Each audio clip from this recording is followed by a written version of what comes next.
I'm David Wilcock, and this is Wisdom Teachings. Are we seeing dramatic planet-wide changes in Mercury and in Venus? Things like massive increases in magnetic field strength or brightness.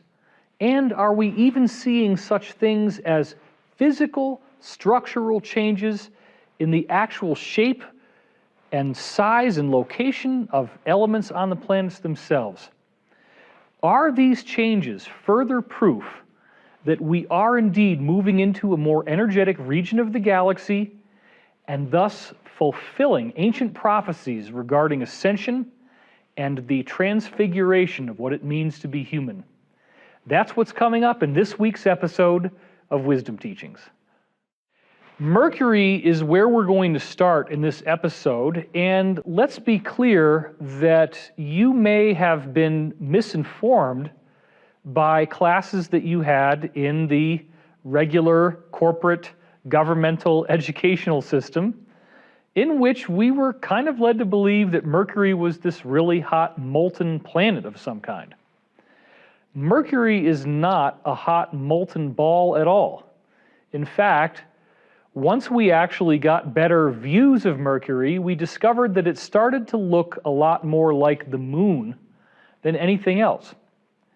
And the curious fact was that in the earlier probes that had gone past Mercury in the 1970s and in the 1980s, there was no magnetic field discovered whatsoever. That's right. Mercury was essentially like a dead planet.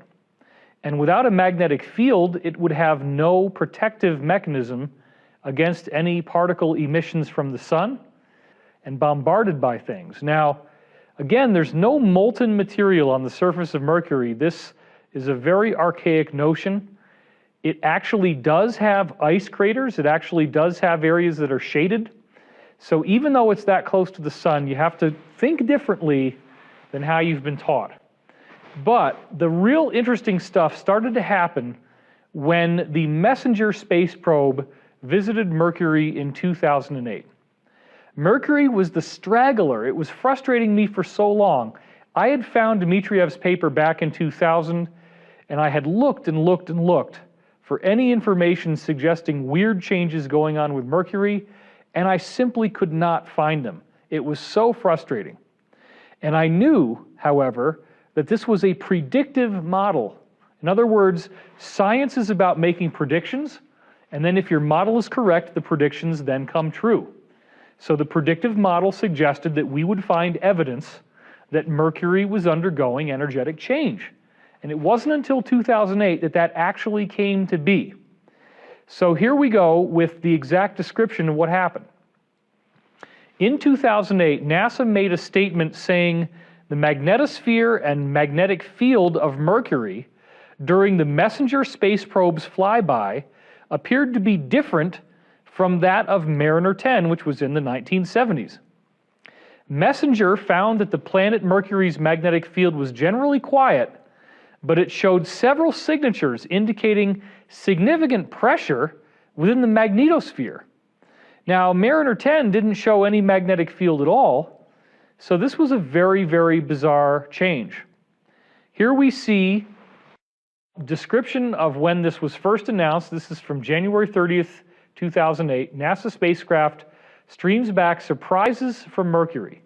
Very different than what it looked like 30 years ago. That means that it has changed quite a bit since, as it says at the bottom, Mariner 10 flew by on March 16th, 1975. So in just over 30 years, it goes from no magnetic field to a significant magnetic field, and that's pretty awesome. Here's another article that shows where this was going on. Mercury delivers the unexpected, January 31st, 2008. This is on ABC. And it says, there's the peculiar change in the planet's magnetosphere which showed no trace of the energetic particles found during the Mariner flybys in 1974 and 1975. So this is not the planet we expected, says Dr. Sean Solomon. Now, another one shows up a year later. Messenger is now flying around, and in 2009, they find magnetic tornadoes. And these magnetic tornadoes were completely not seen even in 2008. And remember, in 1975, they had nothing. There was no magnetic field at all. So how do you go from detecting one in 2008 to having whole entire tornadoes that were not seen before in 2009? This is signs of a rapid, unbelievable, energetic transformation. The reason why there was no magnetic field in 1975 is that it didn't exist. But as we move into this very magnetic region of interstellar space, everything is building up a magnetic charge. It's in the same way that that old experiment I did as a kid, where you take an iron nail and you stroke it with a magnet, you stroke it, and eventually the iron nail becomes magnetized. So this is appearing to be what's happening to Mercury, that it's actually building up a magnetic charge, but it's really amazing. Take a look at this image and you'll see some of the magnetic signs of pressure. It says, this second Mercury flyby provided a number of new findings, said Sean Solomon, the probe's principal investigator from Carnegie Institute. One of the biggest surprises was how strongly the dynamics of the planet's magnetic field solar-wind interaction had changed from the first Mercury flyby in 2008. And the photos also revealed a previously unknown mammoth crater spanning 430 miles, but they just hadn't seen that before. So now I want you to pay close attention to the blue here, because the blue is where the magnetic fields are. Now this is the whole planet.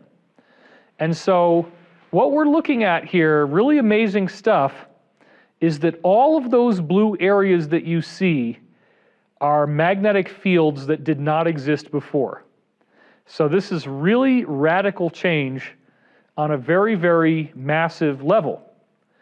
And when I normally would do this talk and talk about interplanetary climate change, which was something that was very much a part of my platform for 5 years that I did conferences every month, I would never really have much more to say about Mercury. But in order to give you the most current and amazing information that I can for this show, I've gone back and I wanted to make sure that I hadn't missed anything. And it's funny, but one of the classic words that NASA always seems to use, that you can have in your quiver as an arrow when you're trying to fight this war to look for these things, is the word unexpected. Unexpected shows up all the time. So you take the name of the planet, the word planet, and unexpected, and pop that in there.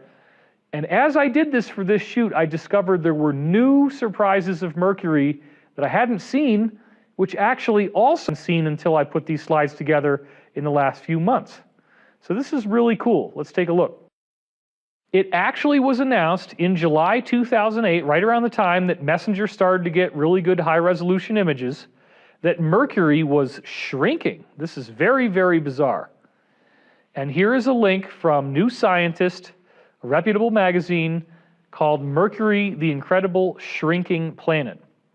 Now, what they noticed is visible right here. And no, this is not like some kind of face on Mars thing or architecture, although maybe it is. I mean, who the heck knows, honestly, because we are seeing some pretty cool straight lines where the arrows are located. But nobody's saying in this case that these are square craters or straight lines, even though you could kind of argue they might be. What they're calling these is escarpments, and they're saying that this is areas where the actual mass of the planet is collapsing on itself, and thus the surface features are folding over each other, creating these folds, and you can even see that they're folding where the craters are in some cases. So you look at those arrows and you see this is where the actual interior, so they believe, the interior of the planet is getting smaller, and then the surface, which is already hard crust, is now folding on top of itself, making these curious formations. So here's where New Scientist describes this. The solar system's smallest planet has been shrinking at an unexpected, there's the magic word, unexpected rate, researchers announced on Thursday. When NASA's Mariner 10 probe flew by Mercury in 1974 and 1975, it returned images of strange cliffs called scarps that cut across all sorts of geological formations, meaning they cut through them, including mountains and including craters, right? that cut across all sorts of geological formations, meaning they cut through them, including mountains and including craters, right? That suggested that the planet's surface has contracted over time. And obviously more recently, because as you see again in this image, you look down at where those three white arrows are near the bottom, there's a crater across that scarp. And that means that the crater is probably older than the scarp is. Or it's also called an escarpment. Scarp is just a shortened word for escarpment. So, now pictures of Mercury's surface taken with NASA's Messenger spacecraft confirm that the crust appears to have buckled. In fact, the planet seems to have shrunk more than previously thought and may still be shrinking. The new result comes from an analysis of pictures snapped when the spacecraft whipped past the planet on January 14th and photographed a previously unseen 20% of Mercury's surface. So they had no visuals on this before. Mariner 10 images suggested the planet's radius, which is roughly 2,400 kilometers, has shrunk by 1 to 2 kilometers since its formation more than 4 billion years ago. Okay, well, that sounds pretty boring, right? Oh man, wait a minute, 4 billion years? But wait a minute, no, we're talking about mountains being folded, we're talking about craters being folded. This is way more recent, and they even make it clear. So what they're saying is that the shrinking of Mercury that they thought they knew about is an underestimate. In other words, it's been shrinking much more recently. The new SCARP images, which were taken from a better angle relative to the Sun than Mariner 10, show that the planet seems to be shrinking by at least a third more than previously thought. Okay, possible. And if so, is it possible that Mercury had looked differently between 1975 and 2008 because that shrinking has actually been occurring since 1975? What does the slide say? At least a third more shrinking than they previously thought, previously meaning 1975. So we have to consider the possibility that Mercury actually has shrunk since 1975. And that is a very active thing. Now, it's weird because why might that be happening?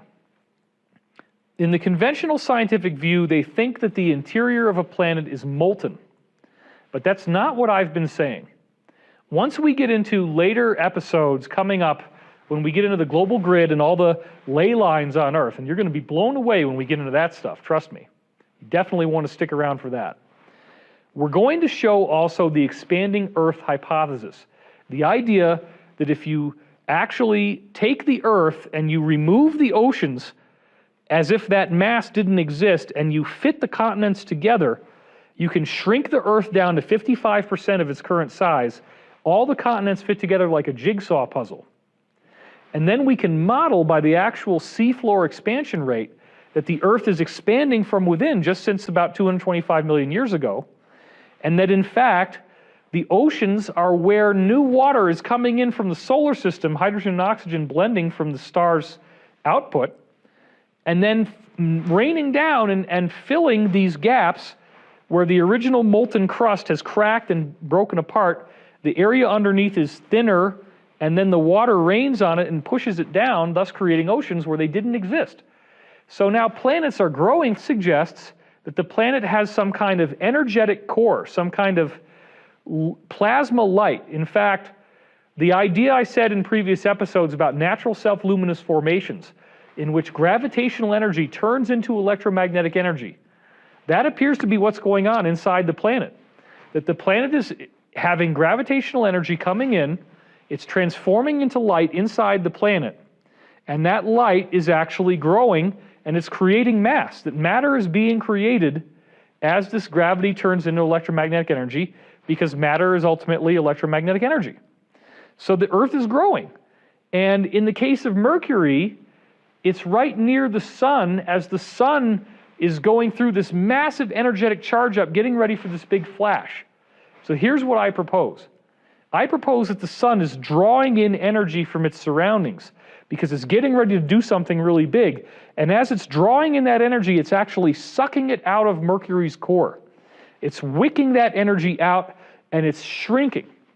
And what's really interesting about this is that Mercury is shrinking in a very strange geometric way. It is not shrinking uniformly all the way around. It's shrinking more in one hemisphere than the other, which gets back to our idea, as we talked about in previous episodes, of a tetrahedral energy inside the planet. But don't take my word for it. Let's hear it from NASA. So here is a mainstream NASA-based press release talking about how Mercury is shrinking and that the contractions are not occurring in the way they'd expected. I believe this comes from the Smithsonian Institution. The new research contradicts the existing model of it shrinking all the way around the same way. Messenger has found distinct patterns in the orientations of the fault scarps and clear concentrations in the number of scarps. Many scarps are concentrated in two broad longitudinal bands. Well, what is a longitudinal band but the evidence of a geometric shape, just like the tetrahedron that we were talking about in older episodes? There it is again, longitudinal bands, hyperdimensional geometry. Even more surprising is that the majority of the largest fault scarps, those with lengths greater than 100 kilometers, are found in one hemisphere of Mercury. There it is, boom. Not the other, but in one. There are almost 3 times more of these large lines, large faults, in the southern hemisphere than in the northern hemisphere. 300% more. That is totally not the way that regular planet models work, but it absolutely fits with what we're now seeing in this hyperdimensional model, where we have geometry that actually absorbs energy and is the force that causes these earthquakes and volcanic eruptions to occur, which is going to become a lot clearer when we get into the global grid. Where the geometry is, the planet's actually folding along the lines. And the more we study this, I believe that will become very, very obvious. There's more research that needs to be done here. This is pretty lopsided, the scientist says, and not what you would expect from a body that is contracting in a uniform way. According to Waters of the Center of Earth for Planetary Studies at the Smithsonian's National Air and Space Museum, the pattern in orientations and the hemispheric dichotomy in the number of large faults suggests we're missing something. So clearly, this is one of those weird things about Mercury that doesn't give any credence to this model of a uniform crust, but does very much support the idea of geometry in which one hemisphere can be more active with these lines than another. Just like you have the great red spot or the great dark spot active in one hemisphere, one tetrahedron, if you will, is going to predominate over the other one, and its points will then be where the action is. So you're going to get these longitudinal effects, just like they showed here. And there's one last thing interesting about Mercury I want to share with you before we get to Venus, and that is these weird bright blue formations that were announced in 2011. Pretty cool stuff. And it was announced here from Carnegie Institution in this press release, where these huge expanses of volcanic plains surround the planet, covering more than 6% of the surface. That's one of the things they talk about. But I'm going to spell out for you the really key part here. Messenger revealed an unexpected class of landform on Mercury and suggested that a previously unrecognized geological process is responsible for its formation. Images collected during Mariner 10 and Messenger's flybys of Mercury showed that the floors and central mountain peaks of some of the impact craters are very bright and have a blue color relative to other areas of Mercury. So why was this unexpected? Because it shows that Mercury is getting some kind of ice, which suggests that it has an atmosphere. And again, we're seeing it's growing a magnetic field. So it's having water come in. It's getting these weird, icy, bright spots. That's all very unusual stuff. Analysis of the images and estimates of the rate at which the hollows may be growing lead to the conclusion that they are actively forming today. So it means it's expanding. The old conventional wisdom was that Mercury is just like the moon, But from its vantage point in orbit, MESSENGER is showing us that Mercury is radically weird blue shapes that suggest a lot more ice than it's supposed to have. It's close to the sun. There's supposed to be a solar heating effect. We used to think that it would melt all that kind of stuff. Now we're seeing, nope, there's something going on here. Something very, very unusual and spectacular. So when we look at this planet and we see how the planet is shrinking down in size, it gives us a lot of insight into what the sun is really doing, that the sun could be drawing in this energy, and some of what we see on Venus is very similar. Venus has stunning changes. Let's go through some of them now, and I may have to cover more in the next episode. We'll see how it goes. The first one is the one that you've probably heard me talk about before. It's something I go through all the time. A 2,500% increase in the green glow on the night side of Venus. That green glow, you can see it right there, and it is something that is caused by oxygen ions. So this is activated oxygen. Now what's really cool is we're going to see a little later is that Venus used to have a lot more sulfur in its atmosphere, and the sulfur is being oxidized. It's being replaced by oxygen. So what's happening is that Venus is getting this brightness from somewhere, but we don't really know where it's coming from. The brightness is unusual because if it's 2,500% brighter just since 1978, that's a massive, massive change. It's as if the whole planet is lighting up and it's glowing in a funny way.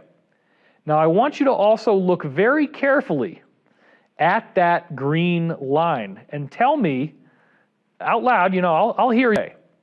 Now I want you to also look very carefully at that green line and tell me out loud, I'll hear you psychically. Tell me what you actually see there. Well, I've done this in some of my other slideshows, but if you draw a triangle along that line up to the north tip of Venus, and then you take that red area as if it was the base of an equilateral triangle, then sure enough what we see is that there is a hidden equilateral triangle in the way that that oxygen is emerging. So my proposition, as I said in a previous episode, is that that is actually caused by a tetrahedron geometry inside Venus. That in fact, as Venus is getting charged up, there's this hyperdimensional geometry, if you will, inside the planet. And that energy is getting a massive increase in charge. As it charges up, in this case, it's releasing oxygen ions in an area that used to only be dark. And those oxygen ions are actually leading to a visible line. So you can literally see the line where the geometry is located. This is not Photoshop. There's no special tricks here.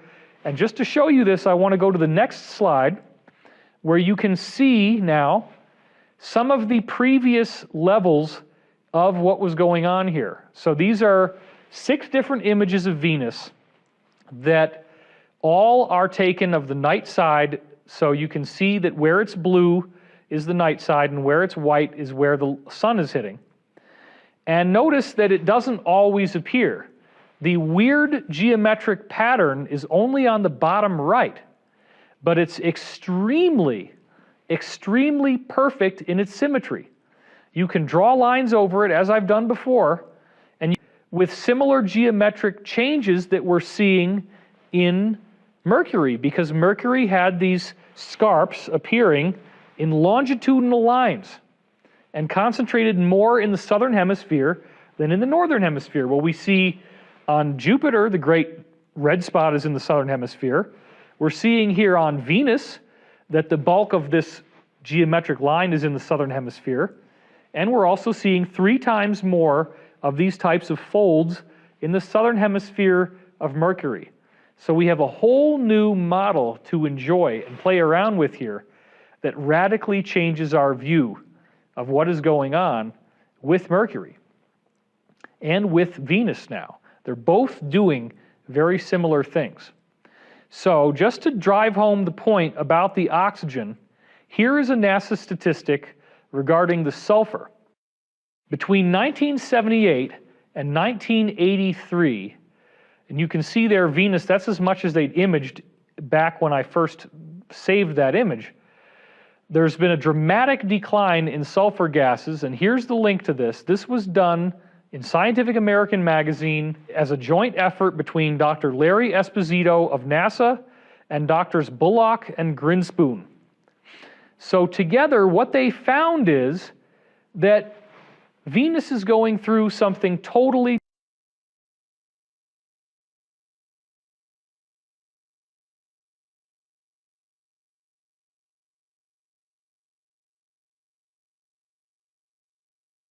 is not breathable for human beings. Sulfur is a toxic gas that in smaller concentrations, of course, it smells like rotten eggs, but in larger concentrations, if you breathe too much of it, it will kill you. Oxygen, however, is much more something that we can breathe, something that we can live with. So we're seeing that all the things that make Venus toxic, so that we couldn't live there, are disappearing. The sulfur is going away at a dramatic rate. You saw it right there from NASA. And then the oxygen is coming in. It appears to be coming in through this hyperdimensional geometric shape. And that is very exciting because the shape suggests that there is truth to this notion of sacred geometry where it multiplexes its way through all these different levels of the universe. And I've showed you some very, very amazing stuff. I talked about how the actual shape of the universe itself is this big octahedron tilted on its side, and that the original Merkaba that it all appears to have expanded from has that octahedron in it as well. If you look inside the Merkaba and you take the centers of everything. Well, then we showed how superclusters of galaxies are all clustered in these geometric patterns, and you can see that by looking out around us now. There's these big geometric shapes with nothing else in between them, only galaxies clustering along the lines. I also showed you how galaxies themselves, the arms of the galaxies, are bending according to these geometric patterns. And the same geometry is being seen inside planets. So this is compelling because it says that this is a hyperdimensional change. It's these geometric grids that are really activating. They're charging up, they're transforming. And in the next episode, I'm going to go into Venus even more. And I'm going to show you some really, really compelling proof that was discovered on Venus that gets into the whole nature of what we know about this weird hyperdimensional model where you have 19.5 degrees north or south and these strange vortexes that appear. On the gas planets, you see the great red spot like on Jupiter or the great dark spot like on Neptune. On solid planets, you're seeing volcanic activity suggesting something swirling inside the crust. Well, wait till you see what we've got on Venus. And I've only begun to share with you some of the amazing changes that we're going to see as Venus is transforming. There's a lot more coming up here for Wisdom Teachings. I'm your host, David Wilcock, bringing you the information you need that will set you free. Thanks for watching.